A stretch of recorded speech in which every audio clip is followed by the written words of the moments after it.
하지정맥류처럼 정맥의 역류로 인해서 몸에 질환을 만드는 것이 더 있습니다. 그 대표적인 것이 여성분들한테 생기는 골반 우렬 증후군이고요. 남성들한테서 생기는 정계정맥류입니다. 여성분들한테 생기는 골반 우렬 증후군은 난소정맥이 역류가 돼서 생기는 것이고요. 남자들한테 생기는 정계정맥류는 고환정맥이 역류해서 생기는 것입니다. 근데 이 난소정맥과 고환정맥은 남자와 여자에 있어서 상동기관입니다. 이름만 다를 뿐이지 원래는 같은 것입니다.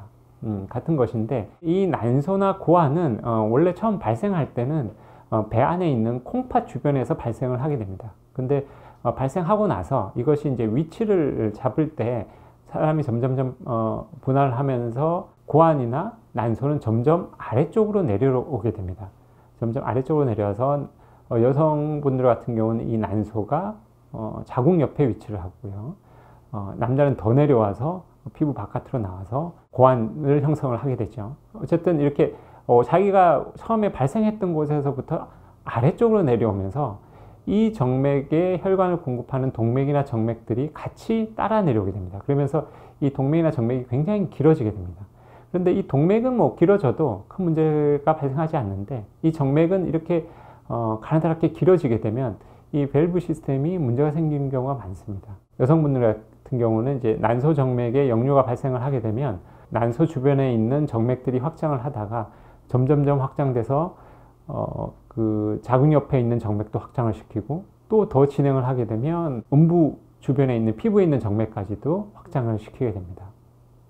이렇게 이제 난소, 자궁, 그리고 여성 생殖기 주변에 있는 정맥들이 확장이 되면서 그쪽에 피가 정체가 되면서 발생하는 것이 이제 골반 우렬 증후군인데 하지정맥류와 마찬가지로 사람들이 이제 서 있을 때 아랫배 쪽으로 묵직함과 불편함을 느끼게 됩니다. 특히 여성분들은 생리가 가까울 때는 이 여성 호르몬 때문에 정맥이 확장하는 특징이 있는데 이런 경우에는 이제 이런 골반 우렬 증후군 증세가 더 심해지게 됩니다. 그런데 이런 이제 비슷한 증상이 이제 남자들한테 생기는 것이 이제 정계정맥류고요. 그런데 이렇게 이제 골반 우렬 증후군이나 정계정맥류가 거기에서만 끝나는 것이 아니라 더 아래쪽으로 피부에 연결되어 있는 정맥을 통해서 더 아래쪽으로 역류가 진행이 되게 되면 다리에 있는 복제정맥에까지 그 역류가 전달이 될 수가 있게 됩니다.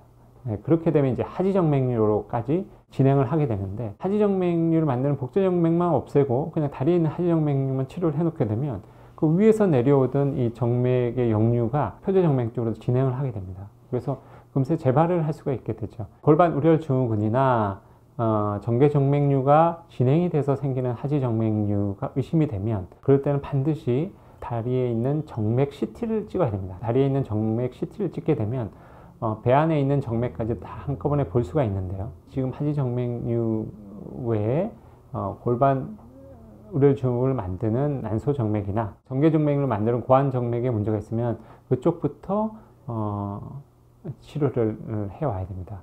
그러면 이제 내가 이게 하지정맥류가 있는데 내가 지금 골반 우렬 증후군이나 이 정계정맥이 있으면서 하지정맥류가 만들어진 건지 아니면 그냥 단독적으로 하지정맥류가 있는지는 어떻게 알죠? 라고 궁금해 하실 분도 있는데 그거는 이제 하지정맥류 병원에 와서 혈관 초음파 검사를 해보면 이것이 전형적인 하지정맥류 타입인지 아니면 다른 정맥의 역류에 의해서 복제정맥 쪽이 문제가 생기는 타입인지 혈관 초음파 검사로 확인을 할 수가 있습니다.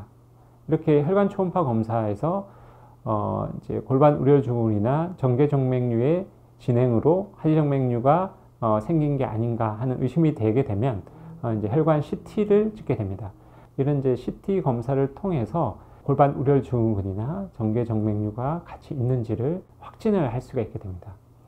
저희 병원에서는 하지정맥류 환자들 중에 골반 우렬 증후군이나 정계정맥류가 같이 있는 타입이 아닌가 하고 의심이 되면 근처에 있는 대학병원에 정맥 CT 검사를 의뢰를 하고 거기에 계시는 혈관외과 교수님하고 상의를 해서 이 골반 우렬 증후군을 만드는 난소정맥과 정계정맥류를 만드는 고환정맥에 문제가 있는 것이 확인이 되면 대학병원에서 간단한 코일링 시술을 통해서 그쪽 정맥을 맞는 간단한 치료를 할 수가 있게 됩니다. 그렇게 시술이 끝나고 나서 어느 정도 회복이 되고 나면 이제 하지 정맥류 수술은 본원에서 간단하게 진행을 할 수 있도록 해드리고 있습니다.